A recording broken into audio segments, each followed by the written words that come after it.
Testing, testing.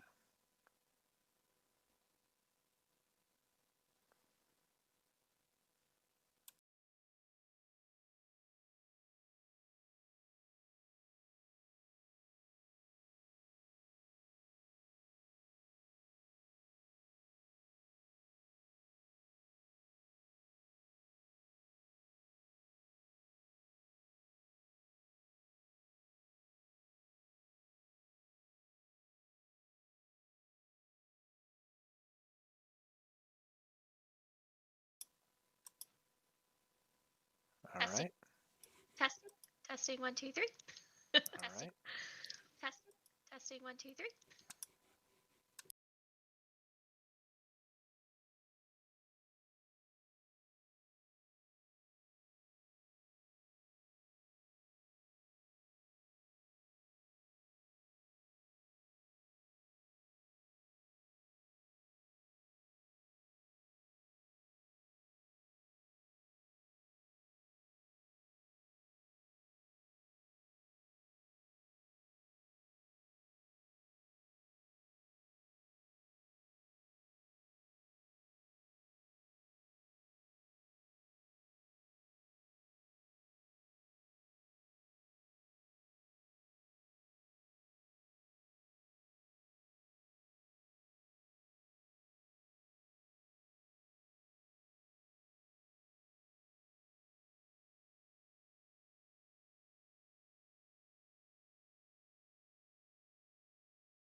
And let's just do one more sound check.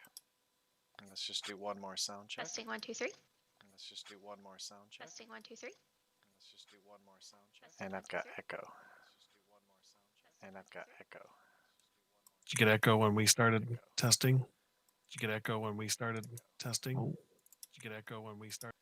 Still there? How about now? Nope. I had to mute it. Are you on the live stream? Yeah, I was too, and I had to mute it. Okay, unmute it now and see if you get echo. Can you hear me all right? I hear you.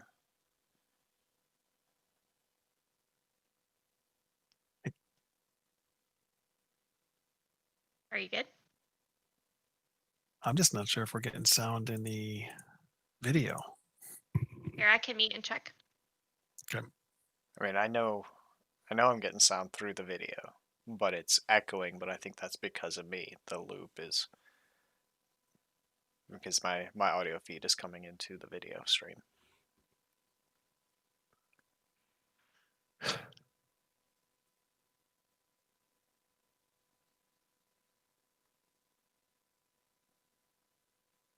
Sorry, I'm pulling it up. I didn't have it pulled up on the Chromebook, and I'm doing it separately so I don't get a second loop. So, un momento.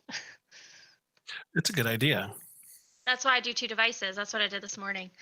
Trust me, I've been OBS all day today. So, let's see. It's the safest way to confirm you don't have a loop. This is what Stephanie and I do. Good to know. I don't even have my CMS account signed in with my other device yet. Can you hear us, Amy? Okay. I think we're good. All right, let's get started then. All right. Good morning, everybody. Welcome, January 12th, 2021. I don't know about you guys, but I still keep messing up the date on things. I even forgot to put the 1 on the end of it, and it said there were 66,000 days until a certain date, which tripped up the family on something. It's kind of fun. Today's meme is a common theme, but I'm thinking we're all feeling that with all the changes and everything that's going on. So any day ending with Y is a day I need coffee, as Jake takes a sip. So agenda today, we've got a few items related to some how-tos in Canvas, and then a minor update, which we've talked about before, but we're seeing it in the tickets. As you're in the presentation, remember the buttons on the left side of the presentation in the gray bar, those are linked. So if you've got a question, please click the link. It'll open up the form, and that populates on our question viewer that Jake created for us. Support form, if you've got a question there, and this is true for our PD courses as well, please fill out the support form. It helps us if you fill out the form, it really helps us man and kind of make sure we're all on the same page. So please fill that out. For Canvas admin, sometimes a how-to question is great. Like, for example, somebody recently asked about something we're actually going to present today, and that question was great. I was happy to reply to it, and then we also implemented it and put it into the slideshow. So a how-to, how do I, as an admin, support this, is also perfectly acceptable as well for that inbox.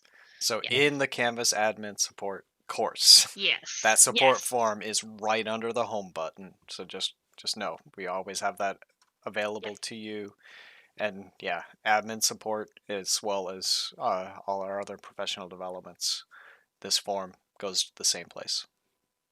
And what that does is it helps us focus on the item at hand, whereas our email inboxes have a lot of different things going on, and when we're in that other account, it helps us really focus. So, plus Amy helps us, and she's rocking that out as always. Absolutely. Canvas help goes to the guides. The guides is our go-to place. Great place to search, find anything. You'll find lots and lots of messages, people replying. That's what we use all the time. CMS resources bar is on the left side of Canvas when you're in Canvas, and it opens up a side panel or a panel, and there are key buttons there. So know that's there as well. And don't forget about the help button in Canvas. That'll take you to live chat support, which I got to do just a minute ago, which is always fun.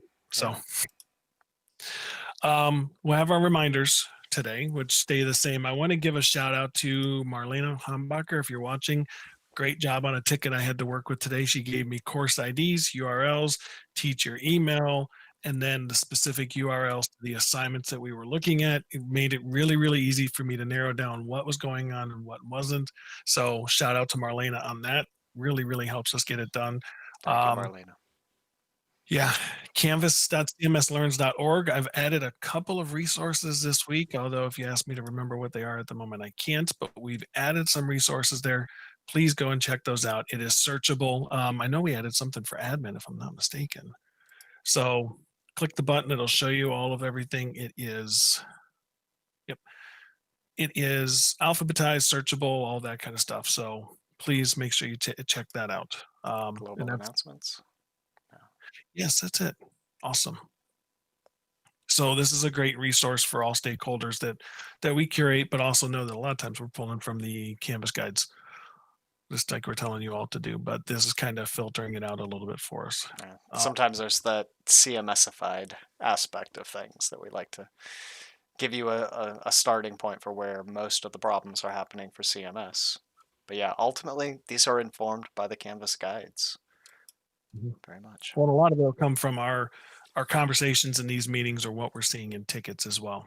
So I don't have it on here, but don't forget the bit.ly CMS Google account, which is case sensitive, made by Amy for helping resolve those issues.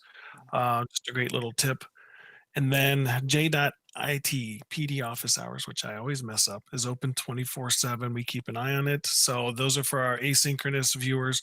Remember, this form is open. These videos are recorded. We post them right away. If I forget, can't remember her name, but she always reminds me, which is good because I'm like the dog from Up. I'm like squirrel and I forget. And so, but these are posted every day, available 24/7. So go ahead and submit to the form. They'll show up here, and then we kind of keep it. This also helps inform where we're going. Again, submitting tickets, please, as much information as possible. Student IDs, teacher email addresses, URLs to the course or the assignment are extremely helpful. And as Justin said, like Marlena is a great example of that. We've had a significant improvement, and we very much appreciate your efforts. Everyone, keep doing that. Make sure that you get the details that we need to be able to support you. It's just round and round conversations in Cherwell or in our support queue is not ideal. Give us as much information up front, and we'll be able to sort out what the problem is much faster. Well, I think everybody's on the same page too. Let's get this fixed as fast as possible. And so we had some sync issues last week that because of detailed information, we were able to communicate with Canvas very concisely to get those fixed and get them working on it as fast as possible. Yep. The PowerSchool changes. We've had Yeah. some issues at the start of semester. This stuff happens. Syncs just needed to be redone. So we've been working through those. The kinks are straightening out, if you will.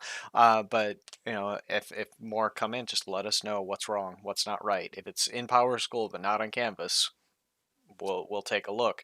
But if it just happened that a change was in PowerSchool, it will take a day or longer for that to show up in Canvas. Like we say, 24 to 72 hours for that reason. So it's not an immediate switch, and there's nothing we can do to speed it up. Those enrollments and the association PowerSchool into Canvas it has to be done on that schedule, and if it's not, we can't force it. We can't make it happen faster. And I think it's good to understand too. There's multiple systems at work that are syncing up. Jake and I get an email every day that kind of keeps us informed of what syncs happened and if there are issues, and so we're monitoring it actively daily. Yep. There's also a link to the digital innovation hours. So where are we? We still have some this month. Actually, yeah. This week. Looks like the 14th is the last one that they have. But if we get an update, we'll be sure to update the document as well. So, all right. If we go to homepage. So first thing, no, that's the wrong day. That's home. What? Oh yeah. That's September. I'm like, wait a minute, huh? All right. Yeah. So Canvas consultations that has started. We had one Donna reach out to us, and hopefully we're able to work with that. Again, we want to work with y'all to help take those next steps. So if you're getting stuck on something that can be a confusing process and want some help, something like cross-listing, we can provide time to help make sure you understand it. So moving forward, you don't have to rely on us. You don't have to go back and forth, and there's that less anxiety. The other idea is, what can we do to take next steps to growth to help better support your school? And that's the purpose of this. We want to sit and talk with you and come up with some ideas or help you understand some things. Jake, do you have anything to add to that? Just in the Canvas admin support course, right underneath webinars is this admin consultations. So right from in the course, you can go to, first off, request a consultation and then schedule it. Because once we review it, we'll send you a calendar invite for, you decide when on the calendar you want to meet, and we will we'll make room in our time to make that happen. So we want to help you for whatever it is. You just want us to walk you through how to do something like cross listing. You're like it's scary. We're happy to do that with you. If there's other things that you want to be more responsive for your school to support issues that happen all the time, and there's something that you think should be better, we want to help you. We can help you be more efficient and more helpful for your school. We want to do that. And I understand the pressure that you're under trying to support your school. So if there's something that's just a big pain point for you, we will listen and offer some solutions. Anything that we can do, we want to help you there. So just keep that in mind. It could be just a thorn in your side that you're trying to solve faster, and we can help with that. Or if there's just big picture things you want to start tackling, we can help you get in the right direction for that. So please consider this forum for any ideas that you have. And you're like, it'd be great to have some help on this. Let us know. We want to support you. We got to work to get some more dates on there now that I think about it, Jake. Yep. And know that link inside the Canvas course will always be the same. So we're looking at who you are. And so if you've filled out the form and you have to pick a date, you'll go to the same link and everything's in one place for you. Yep. So next up is something that we've reviewed before, but we're seeing more questions about it, and is the student view button has moved. Now, the good thing is they've updated it so any page in a course can be viewed as a student. Strangely, not the people page, but everywhere else. It's a lot of places, but not there. You're correct. That was my first thought. I go to the people page for student view, right? No, it's not there, but it's everywhere else. Yep. And if you remember, it used to be one of those boxes on the side right of a course, and it's not anymore. Sorry about that. So if you go to a course, it is going to appear on the top right, and it is the little glasses. So you'll see it throughout the courses. It's the little glasses, because we had a ticket come in and they weren't seeing it. So click student view, and that'll take you to the expected behavior when you're viewing as a student. Again, we advocate for this all the time. This is a great way to test your course content. See if your links are working. See if they're directing you to the right place. See if it looks like you'd expect. Because what we've seen is teachers will submit a ticket and say, I've got images, I can see them, but my students can't. So use the student view to check it first. Maybe your files are not published, or maybe they're linked to a place that the students don't have access to this. So the student view is a great place to look at that. It's really great because it's now in more places. You don't have to go back to that home page to find it. I had a lot of teachers in the past who would complain, I have to go all the way back to home. Then I have to click on the student view page. Then I got to navigate back to what I want to test. So now they've tried to put it in more places. It's definitely not everywhere, but it's in places that you would need it now. I don't think it's showing up for new quizzes yet, but I do think it's in a lot of places to make it more helpful. Today, I was giving a PD to my teachers directly this morning, and I said, please use this, especially in the remote world. We're finding a lot of teachers forget to publish things when they have a substitute. And then the students go in and they're trying to click and the sub doesn't know and doesn't know how to. So that's something to be aware of. One of the things I suggested to my teachers today was to take a moment, click student view, and just re-navigate their course and practice clicking on things. Sometimes we're leaving buttons there that don't need to be there and don't go anywhere, and then that confuses students. So as an admin, I think it's really important as a Canvas admin to talk to your teachers and explain to them, think about what your students are experiencing and think about where things are leading and make sure things are published. And thankfully, Canvas has made that a little bit easier by making student view easier to use. The safest thing is go to the home page, click on home, student view will be there for sure. Yes. So if you don't see it wherever you are, click on home and student view is there. I think what tripped people up is what they moved it from one of the bigger buttons to that little one on top on the home page. So they were both there for like a week. That was what was interesting. Like they kept the original button and the little glasses, and then they removed the original button and left the glasses. So I feel like it wasn't what people expected, because a lot of times they just move to it and they announce it a little better, but it didn't like pop up and warn you about it or anything. It was kind of sneaky. So I'm gonna slow down what Amy said a moment ago, because some of us might recognize this right away, and others, this might be new to you. When you click on Student View, you see the same things the students would. So if your course navigation shows the syllabus in Student View, well, your syllabus better have some things relevant for class. If not, it shouldn't be here for students to see.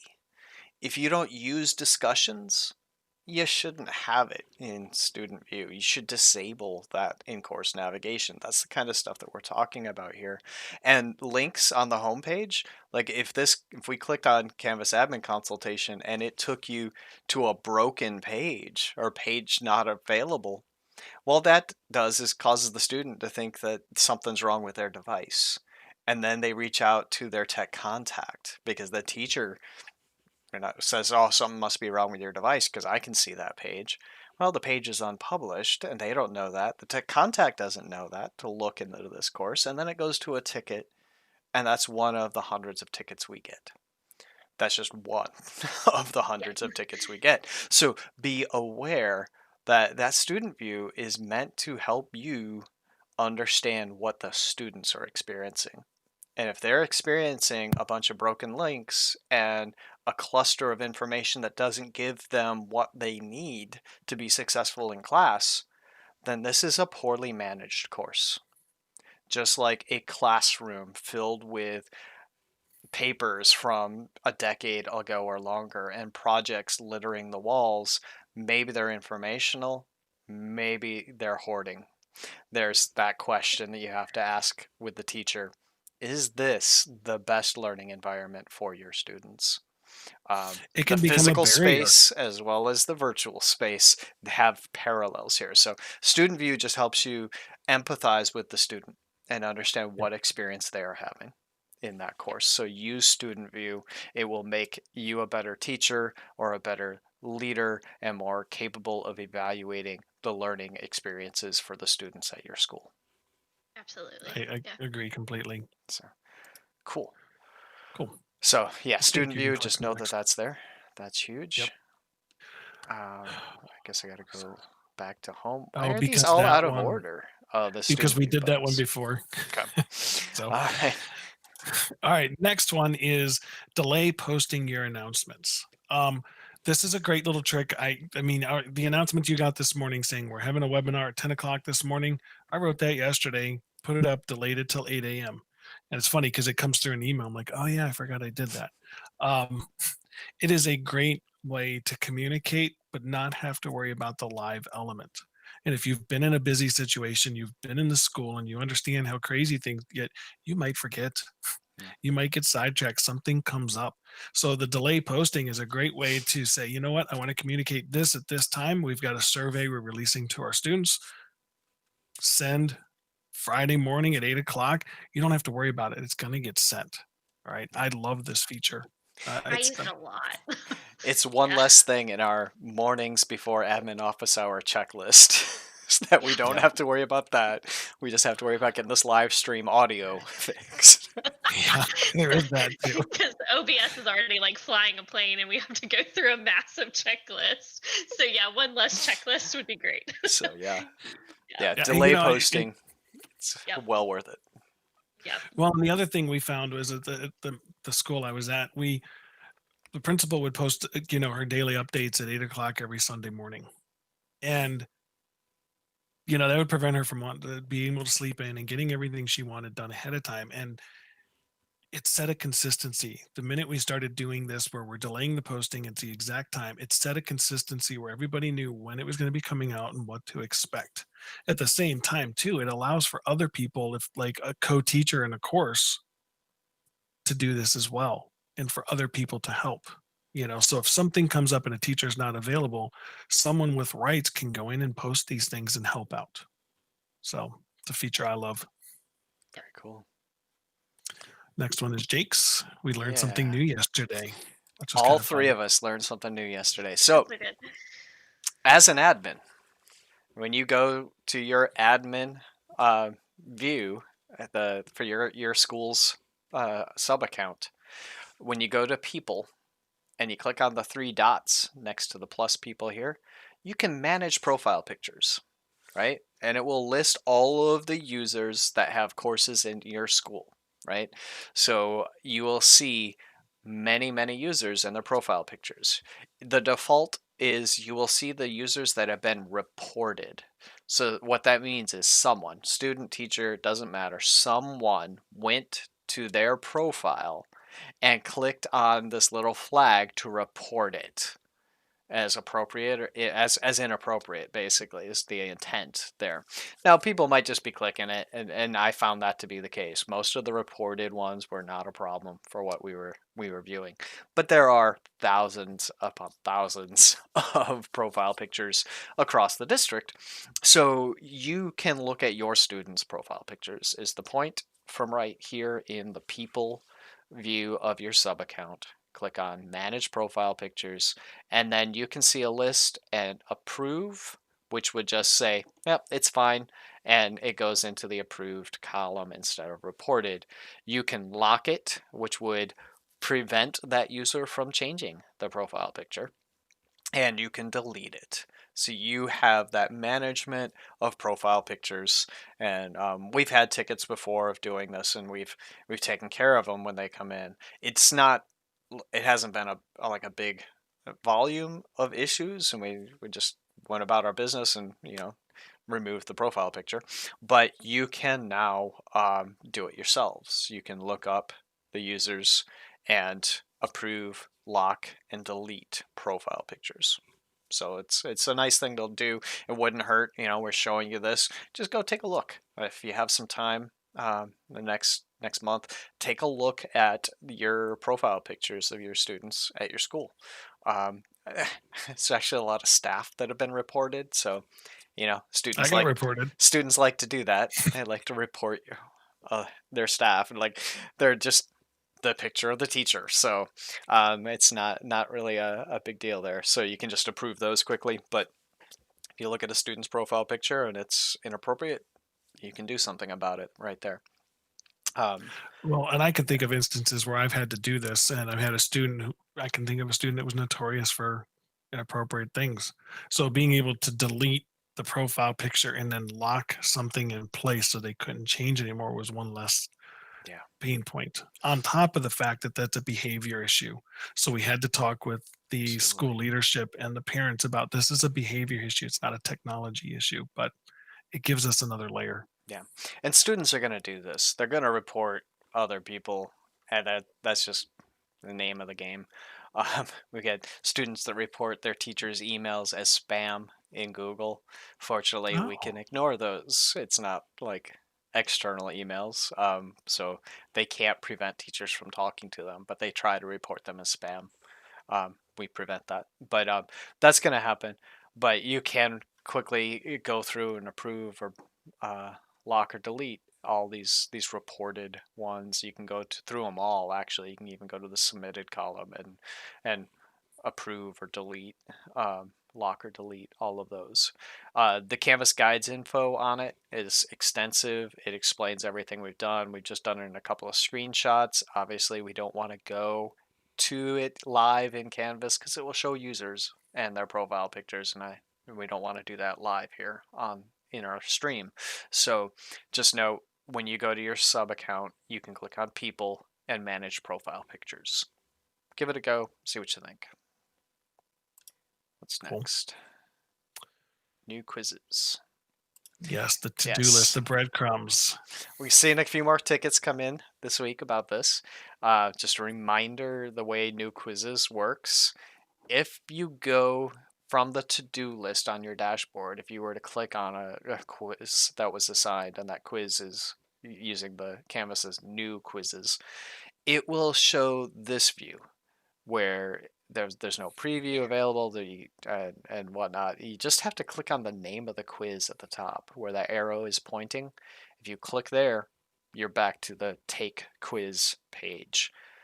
Yeah, this is a quirk of new quizzes, and it's been identified. Canvas is aware we're not happy about this. The educational community of Canvas users has communicated this isn't ideal, and It doesn't always happen. So Yeah. the reason it happens is if the teacher gives a default grade of 0, what's happening here is it's actually taking the student to what's called the submission page because it thinks a submission has occurred. So if a teacher is seeing this, one way to prevent this is to not have the teacher do the default grade until after the assignment is due. So this only redirects the students here if the teacher has assigned a grade. Now, it does become problematic when students are doing makeup work. So it is a very annoying quirk because the students do think, oh, I can't submit it. I can't take it. What do I do? But it isn't always. So a lot of times, if they click on it from their to-do list and it's before the due date and the teacher is not assigned a grade, normal functionality occurs. It's if it's past the due date and the teacher hasn't assigned an automatic grade or a grade period for the assignment and the student never submitted it, that's when it will take them to this page. It's very quirky. Yeah. Yeah. So All right. it's not Well, my favorite. we got about a little more than half the time left. A reminder, j.mp/ITPD office hours will take you to the form to ask questions. And we've got several in here, so let's get started. First one was, this was submitted earlier, and I already have some screenshots to show it, but I've got this from a teacher. It says, been urging parents to use the parent app to check on grades and what their child has submitted. This morning, as I was speaking with a parent, they were seeing assignments from the entire year. So I suggested they filter by just third quarter. But they can't figure out how to do it. All right, so I'm going to show both places here. I took screenshots as a parent. This is my observer account that I'm observing a student. And right from the web page, go to grades, and then you can filter by grading period. It is there for parents, for observer accounts, just like it is for students and teachers. From the app, there is a filter option under grades. You click the filter, you go into the course, you click on filter, same thing, you can pick what grading period you want to filter by. Right? So it's all there. Someone saying they can't figure it out, they're not trying. Filter is there. Go to grades, click on filter, it's there. So I don't have if they're actually in that course and they're paired with that student, they would see the filter option for grades. So that's a yeah, that was it. So I've got some screenshots here, and Sandy will work on making that part of Canvas.cms learns. But the actual there's actually Canvas guides that explain how to do this as well. So how do I view grades as a parent, as an observer, is in the Canvas guides, and you could share that with them to explain how they can do this. So that feature is possible. All right, Canvas PowerSchool grade passback. Having issues with assignments completed before the break, but given a January 5th due date or even later. Grades are not syncing to PowerSchool.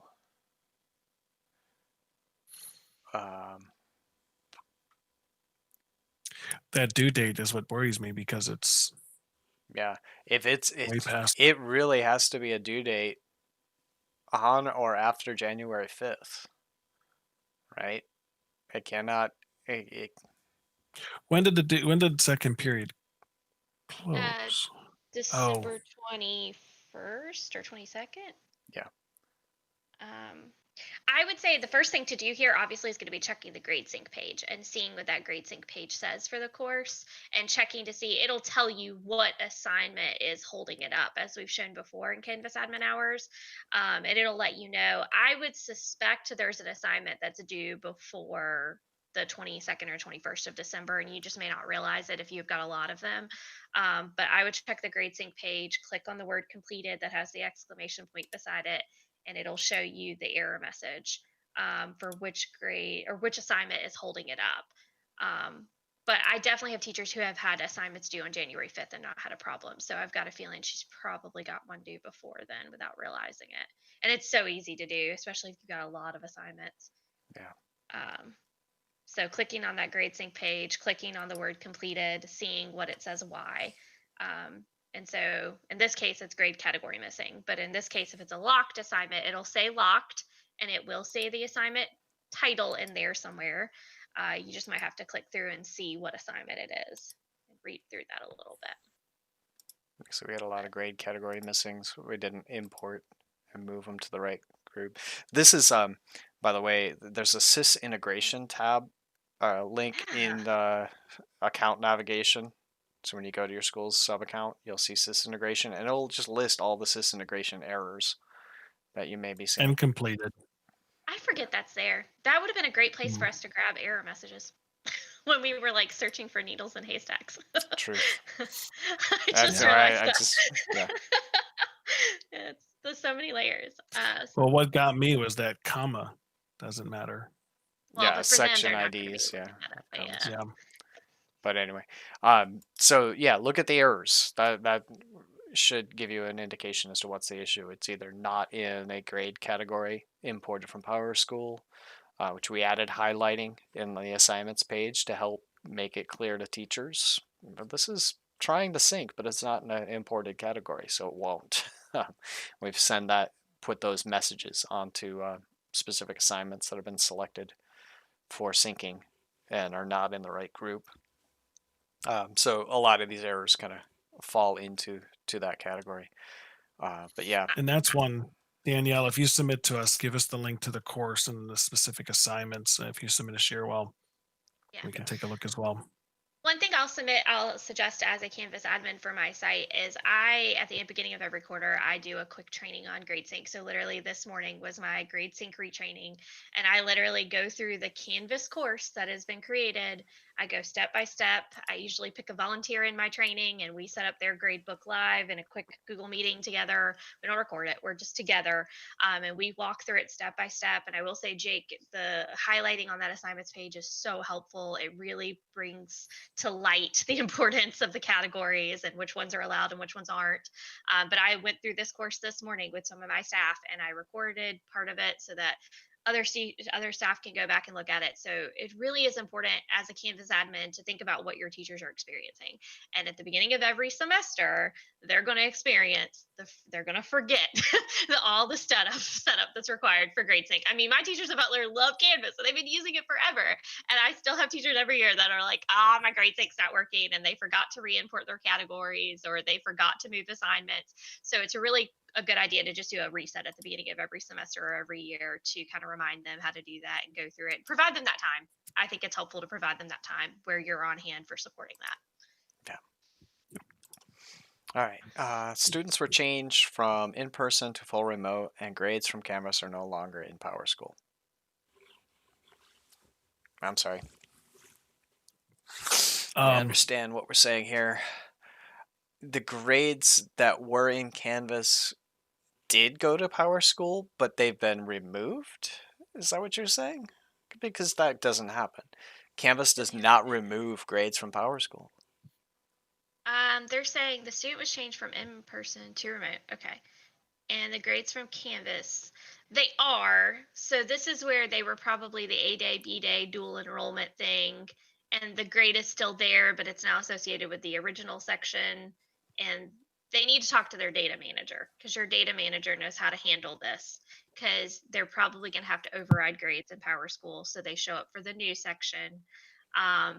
Canvas grades stay with the Canvas course. So if a student's moved from one course to another, that their grades stay with the original course. But I think that there was a whole process that data managers were given, right, Jake, on how to handle that. So I would say this might be a data manager question. Yeah. All right. This is a Google one. I have a student who no longer has his name attached to his Google account. It's clearly displayed in Canvas and PowerSchool, but in Google Admin, it is removed. Oops, student ID. Take that off, Jake. There's a student number on there. Oh, shoot. Sorry. Yeah, we can't do that, George. Put student IDs in here, please. We are live streaming. a student. Yeah, Put in a that is ticket, Google George. That's ticket. a ticket. Yeah. Yeah, it's a ticket. Do not put data from individuals on the live stream. Yeah. We All don't right. wanna, yeah. We have a student who recently moved from EC services in general ed to our self-contained EC extensions class. Because this is happening mid-year, there's a desire for her to continue attending her electives, but no grades will be recorded. Since there are no grades, these courses are no longer on her PowerSchool schedule. If I understand this, No, yeah, you they can't. want to manually add them. You can't manually add a student into this course and then expect grades to push back to PowerSchool. The students in the course have to just be the PowerSchool enrolled students. Will it kick them out on the daily sync? It won't. It won't kick them out. No. It won't. It'll create. I've had a situation like this where I had it was an ECC. It was a very similar situation. I can't remember what we did. I think we did a section and we added them and we cross-listed the section and from another course. It did have like it gave that teacher an error on GradeSync like every single time, but it was an error she knew to ignore. And so it did work. It wasn't the best solution. My concern is it going to cause a hang up for the other ones? So we've seen tickets where one student's manually enrolled, it does the grade sync, it gets stuck on that student, so it doesn't process the other students in the class. So it may get some, but not all of them. Yeah. Is what I've seen. I think with this teacher, every once in a while she would just have had to have pushed twice. It's not ideal, honestly. It's a hard one.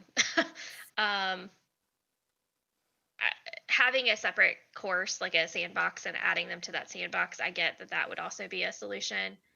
But then I think it sounds like they're going for the effort. They're going for the concept of having the student interact with others. I wonder if the student could still be added in PowerSchool temporarily and then removed from PowerSchool eventually so they don't get the final grade. That might be another way of handling it. So that way they're still in PowerSchool until they, and they can be removed before grades are finalized or something. And is there a designation in PowerSchool that could be used to like do what they're trying to do here? Yeah. Like you just designate that student as the grades don't matter for this student somehow. Yeah. I don't Something know. like that might be better. So that way it doesn't interfere with the teacher's ability to grade sync. Yeah. Let's see. Just wanted to share some things that I have had issues with teachers so that you could also address this with the group. If teachers are exporting and importing first semester course content to second semester, there will be several duplicates of information. This is true. Unless if they import the entire course from first semester, it'll duplicate because the blueprint pushes into the second semester course. But you can select individual content. Import just what you need. If you're doing an import, be patient. If it's queued, that means it's running. We saw some last week where someone had done 3 or 4 times at least, and then they had duplicates that many times. So be patient on that. Yeah, do it once and wait. Yeah. Yep. Yeah, the correct informal category. Yeah, you got to use the ones that are actually associated with PowerSchool. And if you imported all of the assignments and their assignment groups from first semester, they're going to have formal and informal titles, but they won't be the ones that are actually associated with PowerSchool. You'll have to get the gradebook categories that are associated with PowerSchool. Now, our highlighting of the assignments page actually tells you which one is associated and which ones are not. Like we can identify based on the HTML that this one is associated with PowerSchool and this one titled informal is not, right? So we're able to give you some clues in there for that. And a tip on that, I worked with a group last week that was new to GradeSync, and what they figured out and did as a group is they took the ones that are blue that are going to sync with PowerSchool and moved those assignment categories to the top of their page so that they knew these are the 2 things have to be in, and anything below that wasn't going to sync. I also go through and tell my teachers to remove all illegal categories is what I call them. And so we go through and I teach them how to click the 3 dots, click delete, move to, and move all of the assignments to a legal category, and then delete that one. And I tell them to delete all illegal ones at the beginning of every semester, so they don't continue to have that issue. But it is a good point. You do need to kind of clean that up at the beginning of every semester, especially if you've done some importing. She's also saying, I have teachers that need to remember to include the 700 section when assigning to an assignment. Otherwise, it is not sent to the gradebook or given them to take. Yes. I've seen a re-import solve that as well. Well, this is about when they're assigning an assignment under the assign to box. The teachers are not realizing, and I get it, it's not what they're used to. When they go to click assign to, they have to remember to actually assign it to like first block regular, first block 700. They have 2 sections for every single block or class. So does re-importing the assignment groups and getting the sync that way solve that or no? It might not. Okay. So when you go to assign, you've got assigned to everyone here. Something happens. Yeah, make sure that you get all your course sections selected here. If it's not assigning to the 700 sections, you've got to click on them explicitly. Okay. And I think that if you're experiencing issues with an assignment not syncing to like one section over the other, that's what Canvas recommends, is actually explicitly assigning to each individual section from that page. It has to do with when your sections were generated and when your assignment was created. For the most part, if you do every one, it's fine. Where I find my teachers run into issues is they're trying to give due dates for first block versus second block. And they go to do first block, and when they go to click in that assign to block, only one section of first block shows up. And so they click that one and they forget to also click the 700 one. They have to click again, and maybe they need to type a 1 so that the 700 section will populate.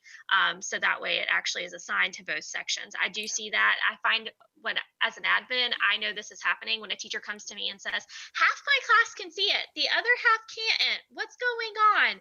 And that's usually a dead giveaway that they didn't assign to both sections, or only a handful of kids can't see the assignment. Yeah, that's usually a sign that they didn't click all the sections. So just reminder, what Amy's saying there is, in the assignment, they have to come down to assign to, and everyone should work provided that the everyone was enrolled when the assignment was first created. Yes. Right? The 700 section would be there if the assignment was created when the 700 section was already established in the course. But if they come in later, yeah, you have to add them. And when Amy said you might have to type like 1 for first block to see the 700 section, that's what she's meaning. 1 for first block. If it was second block, type 2, that kind of thing. Yeah. Just to be clear there. Especially because some people out there, especially if you're like an art or a PE or something like that, those teachers have, goodness gracious, so many sections. Yeah. So they may need to especially remember to type like the number of the block to start populating those. They may not automatically show up in that list. Yeah. Thank you, Connie. That's a great tip. Basic question. Is there a way to delete a group all inbox messages other than one at a time? No. Right? It's that easy. Not an easy way, no. I don't remember it. We had to take steps for this, if you remember. Yeah, I was going to say no. There's been feedback.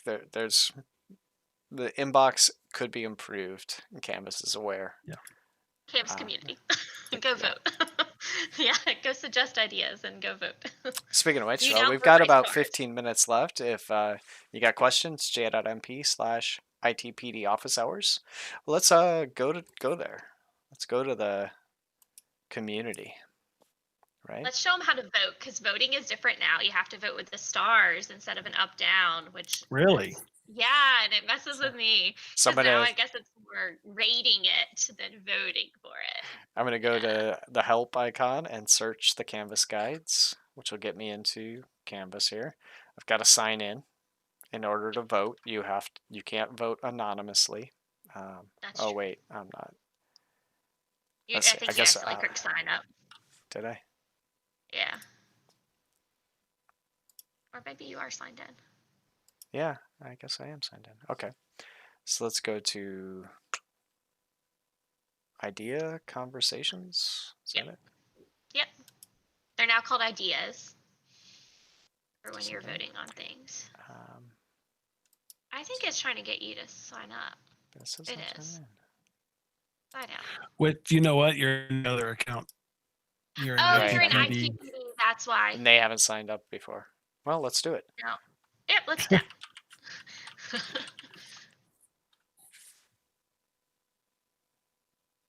Okay, that's good. I'm over 16. Terms of service: be cool, be accurate, be you, pitch ideas, not products, stay on target. Stay on target. I like it. Yep. I have read and accept these terms. Yes, I have. I like that they're user friendly though to read. Yeah. Okay, so welcome to our community. Good. Idea conversations. So you see different ideas. You can suggest one. If you've got an idea that you don't see here, you can suggest one. Make sure you review what's already here before suggesting something. In fact, I suggest to the right to the side there, it says, how do I create a new idea conversation in the Canvas community? It's the third one down. They actually will walk you through step by step what a good idea is and what a idea that needs some work is. And they give you examples and everything. So I would suggest reading through that blog post before creating one. I wonder if we contributed to that change. Yeah. Let's see. Is there a particular one we want to point out here? We were just talking about inbox. So what you can do is over here on the right, there's labels. So like I like to go to these sometimes and like look for new quizzes and click on the new quiz ones and read through all of them and vote for the ones I like. But I also have a weird obsession with new quizzes, so that's me. If you keep scrolling, there's one that are tags. So we might be able to find an inbox tag. If we do view all, I like doing it from there over on the right under the tags. And then you look for like a keyword that you care about. So There's let's see. messages down Message conversations. I think conversations 2 is often lines, what they Jake. call. I see it. Yep. So we can click on that. And then basically we can just read through some that we care about.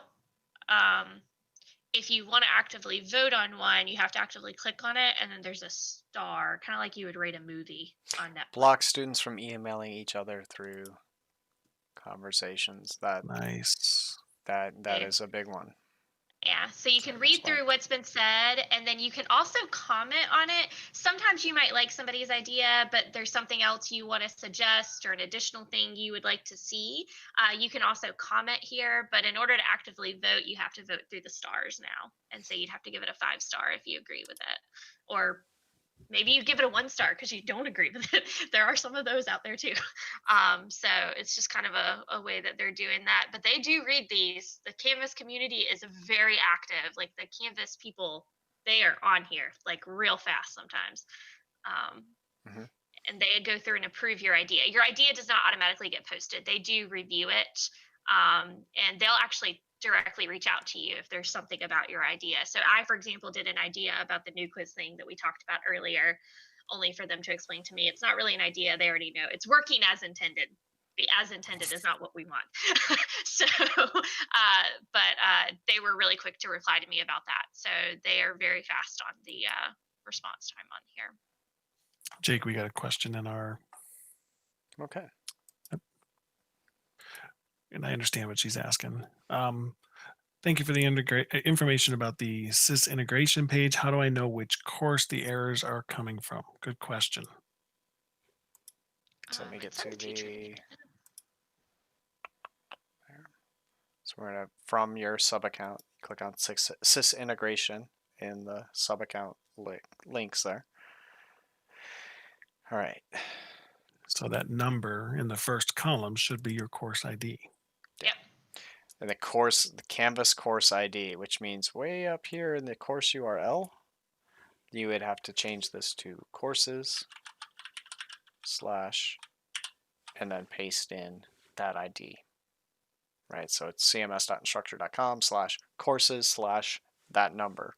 So from the SIS integrations page, each row on status will show that particular course ID in the left column under type. Keep in mind, you're often troubleshooting from the course itself, though, would be my guess. Yeah. So like 90% So of the let's time, the actually go teacher's to going the to come to your course. class for that. Yeah.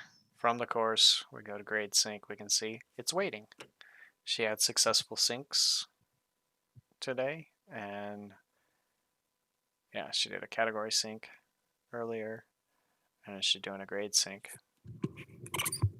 So Yep. That's it. Yep. Cool. That's a good question. Yeah. So the course is just the numbers in the left column, leftmost column. All right. Jake, you're at a Just a point I need to reminder. jump off. I hear Okay. some noises. So Good thank luck. you. I'll see you all shortly. Yeah, as always. Oh. All right, folks. Well, it's we got about 10 minutes. Again, if you have questions, put them into the chat here, and if not, we'll drop off a little early. We can actually go back to the community if you want, Jake. I was going to show there's a Yeah. TLDR podcast that they actually Yes. do that I actually kind of like. So I know some people like podcasts and listening to things versus reading things.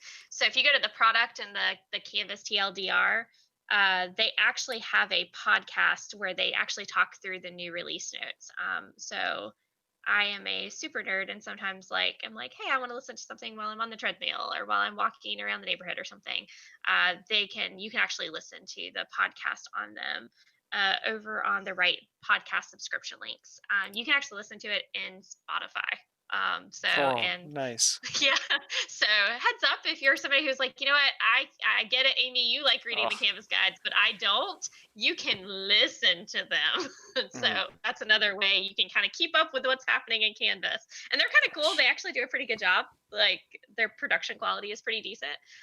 So I've taken to listening to these because some days I'm just tired of looking at a screen. So listening instead of reading is a good way to keep up. Yep. Just a reminder how we got here. We went to product from the Canvas community. You go to product, Canvas TLDR. Yep. Yep. Cool. I think they get that they have a lot of information, so they're like, all right, we got to make this shorter for people. Yeah, I'm a podcast junkie, so yeah, that's an easy thing to add to my list. Very cool. All right. Well, keep doing all that you're doing. This is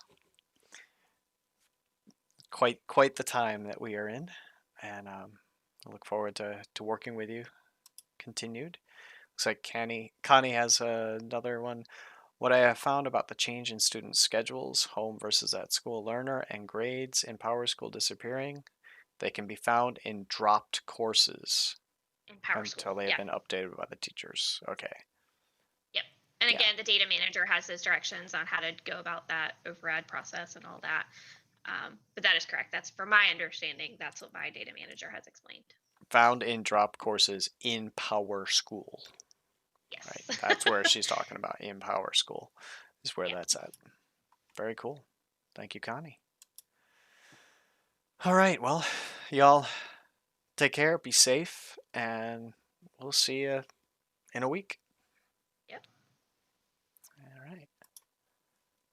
Let's start.